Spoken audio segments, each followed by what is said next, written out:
ఇది రెండో రోజు నేను రచ్చబండ కార్యక్రమం పెట్టుకున్నప్పుడు ఇచ్చిన హామీ నిలబెట్టుకునేదానికి చేపడుతున్న కార్యక్రమం. తల్లి మీ అందరూ తెలుసు, 2019 ఎన్నికల్లో 21 రోజుల ముందల తెలుగుదేశం పార్టీ అభ్యర్థిగా మీ ముందల నుంచున్నా. వాస్తవంగా నాడు నాకు మంగళగిరిలో పెద్ద పరిచయాలు లేవు. కేవలం అద్దుకుంటున్న ఇల్లు మంగళగిరి నియోజకవర్గంలో ఉంది.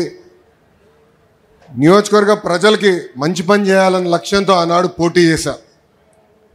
నేనేంటో మీకు అర్థం లేదు, మీ సమస్య ఏంటో నాకు అర్థం లేదు. ఎన్నికలు అయిపోయినాయి. 5300 ఓట్లతో ఓడిపోయా తల్లి. ఓడిపోయిన రోజు మటుకు బాధ కలిగింది. కానీ రెండో రోజు నుంచి ఆ బాధ, ఆవేదన నాలో కసి పెంచింది. మంగళగిరి ప్రజలకి మంచి పనులు చేయాలా, ప్రతిపక్షంలో ఉన్న పర్వాలేదు, వాళ్ళ మనసు గెలుచుకోవాలని లక్ష్యంతో ఆనాడు నుంచి నా పని ప్రారంభించాను. తల్లి ఒక్కసారి ఆలోచించండి.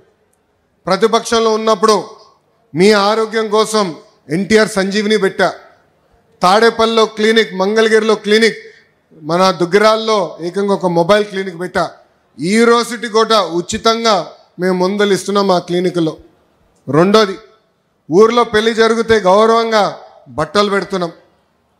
ఆనాడు కార్పొరేషన్ స్పందించబోతే ఎవరికైనా నీటి సమస్య ఉందంటే ఉచితంగా ట్యాంకర్లు పెట్టి నీరు మీకోసం అందించాను.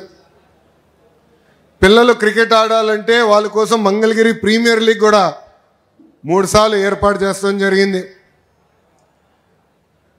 ఇంకో పక్కన మహిళలు సొంత కాళ్ళపై నిలబడాలి, కేవలం కుట్టు నేర్పిస్తే కాదు, ఉచితంగా మెషిన్ అందజేసి అవసరమైన పని కూడా ఈరోజు తెలుగుదేశం పార్టీ మీకు కల్పిస్తుంది. తల్లి ఇలా 26 సంక్షేమ అభివృద్ధి కార్యక్రమాలు మీకోసం చేశా. 2024 ఎన్నికల ప్రచారం మీ దగ్గరకు వచ్చా.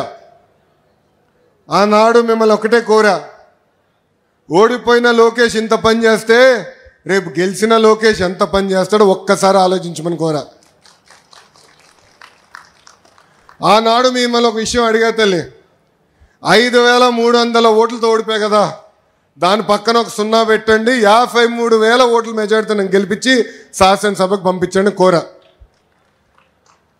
తల్లి అప్పటి వరకు సర్వేలు చదువుతాం, అన్ని పార్టీలు సర్వేలు చేస్తే మీకు బాగా తెలుసులేండి. సర్వేలు ఎక్కడ చూసినా కుప్పం కన్నా కొంచెం వెనకబడి ఉన్నాం మనం.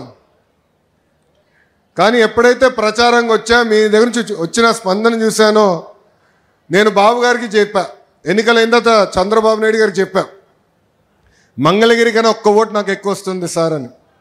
ఒక్క ఓటనా? కుర్రోళ్ళు స్పీడ్ ఎక్కువ మీకన్నారు ఆయన. కానీ తల్లి ఈరోజు గర్వంగా చెప్పగలుగుతున్నావు, 91,000 మెజారిటీతో ఈరోజు నన్ను మీరు గెలిపించి శాసనసభకు నాకు పంపించారు. చాలామందికి తెలియదు తల్లి, ఎన్నికల ముందల చాలామంది నన్ను 2 స్థానాల్లో పోటీ చేయమని చెప్పారు. మంగళగిరిలో మీరు గెలుస్తారా లేదా, మళ్ళీ మీరు ఇబ్బంది పడతారు, పార్టీ ఇబ్బంది పడుతుంది అన్నారు.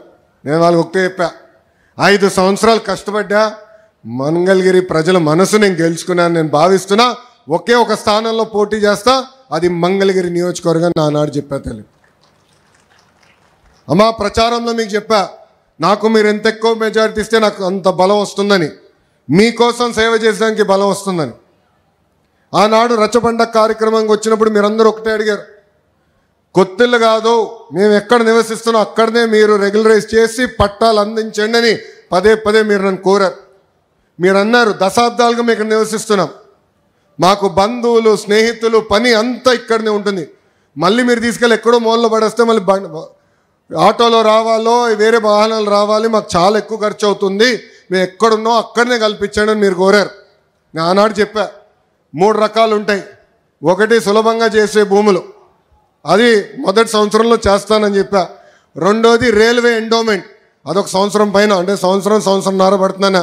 మూడోది వచ్చే గల అటవీ భూములు, అదేవిధంగా ట్యాంక్ బండ్లు ఉన్నాయి, అది చాలా కష్టమైంది, అయినా కూడా ఒక 2.5-3 సంవత్సరాలు పడుతుంది, తప్పనిసరిగా చేస్తాను ఆనాడు హామీ మీకు ఇచ్చా తల్లి. ఈరోజు ఆ హామీ నిలబెట్టుకునే దానికి మీ ముందర నిలబడుతున్నా. ఆంధ్ర రాష్ట్ర చరిత్రలో ఎక్కడ జరిగిన విధంగా ఒక మంగళగిరి నియోజకవర్గం కోసం జియో తీసుకొస్తే ఆంధ్ర రాష్ట్రంలో పేద ప్రజలందరికీ పనికొచ్చే విధంగా జరిగింది తల్లి. ఇప్పటికీ 7,000 మంది దరఖాస్తు చేసుకుంటే దాంట్లో 4,000 మంది కేవలం ఒక మంగళగిరి నియోజకవర్గం నుంచి ఉన్నారు తల్లి. ఈ 5 రోజు కార్యక్రమం 3,000 కుటుంబాలకి ఈరోజు ఇంటి పట్టాలు ఇస్తున్నాం. ఆ పట్టాలని మీరు రిజిస్టర్ చేసుకోవచ్చు. ఈ కార్యక్రమం అయిన తర్వాత ఆ పట్టాలని మీరు రిజిస్టర్ చేసుకోవచ్చు. 2 సంవత్సరాల్లో ఆ పట్టాన్ని కూడా అమ్ముకునే హక్కు మీకు ఎన్డీఏ ప్రభుత్వం కల్పిస్తుంది తల్లి. 5 రోజుల్లో సుమారుగా 1,000 కోట్లు విలువైన, అంటే మార్కెట్ వాల్యూ 1,000 కోట్లు ఉన్న భూమిని ఉచితంగా ఈరోజు ఎన్డీఏ ప్రభుత్వం మీకు అందజేస్తుంది తల్లి. అంతేగా తల్లి, ఇక్కడ చిల్లపల్లి గారు ఉన్నారు. ఆయన మెడికల్ డెవలప్మెంట్ కార్పొరేషన్ చైర్పర్సన్.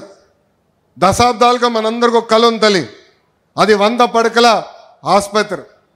దశాబ్దాలుగా ఉన్న కళ. ప్రైవేట్ డాక్టర్లు వచ్చి నాకు చెప్పారు హాస్పిటల్ మీరు కట్టాలి అని చెప్పి. అమ్మా ఈరోజు నేను గర్వంగా చెప్తున్నా, 2వ క్యాబినెట్ మీటింగ్లో అప్రూవల్ తీసుకొచ్చాను. 13వ తారీఖు, ఏప్రిల్ 13వ తారీఖు దానికి శంకుస్థాపన కూడా మన ప్రభుత్వం ఇవ్వబోతుంది. ఒకే ఒక సంవత్సరం 12 నెలల్లో ఆ పని పూర్తి చేసే బాధ్యత మటుకు చిల్లపల్లి గారు తీసుకుంటున్నారు తల్లి. పోలీస్ స్టేషన్ అప్గ్రేడ్ చేస్తున్నాం. ట్రాఫిక్ పోలీస్ స్టేషన్ అప్గ్రేడ్ చేస్తున్నాం. ఈరోజు పార్కులు, చెరువులు అభివృద్ధి చేస్తున్నాం. చేనేత సోదరులకి ఒక హ్యాండ్లూమ్ క్లస్టర్ ఏర్పాటు చేస్తున్నాం. మన దగ్గర ఎక్కువ మంది స్వర్ణకారులు ఉన్నారు. వాళ్ళ కోసం ఆనాడే చెప్పా జెమ్స్ జ్యువెలరీ పార్క్. అంటే బంగారం మనం ఏమన్నా ఆభరణాలు ఏమన్నా డిజైన్ కానీ తయారీ కానీ అమ్మకాలు మొత్తం ఒక మంగళగిరి నియోజకవర్గంలో జరగాలి. మెరుగైన పని మన వాళ్ళకి తెలియాలి, స్కిల్ డెవలప్మెంట్ జరగాలని చెప్పాను. దాన్ని కూడా స్వీకారం చుట్టాం తల్లి. ఇలా అనేక అభివృద్ధి కార్యక్రమాలు మేము చేస్తున్నాం. నాది ఒకే లక్ష్యం, తిరిగి మళ్ళీ మీ దగ్గరికి వచ్చినప్పుడు ఏ హామీలైతే నేను ఇచ్చానో మంగళగిరి నియోజకవర్గంలో అది నిలబెట్టుకుని వస్తానని ఈ సభాముఖం మీ అందరికీ నేను మళ్ళీ హామీ ఇస్తున్నా.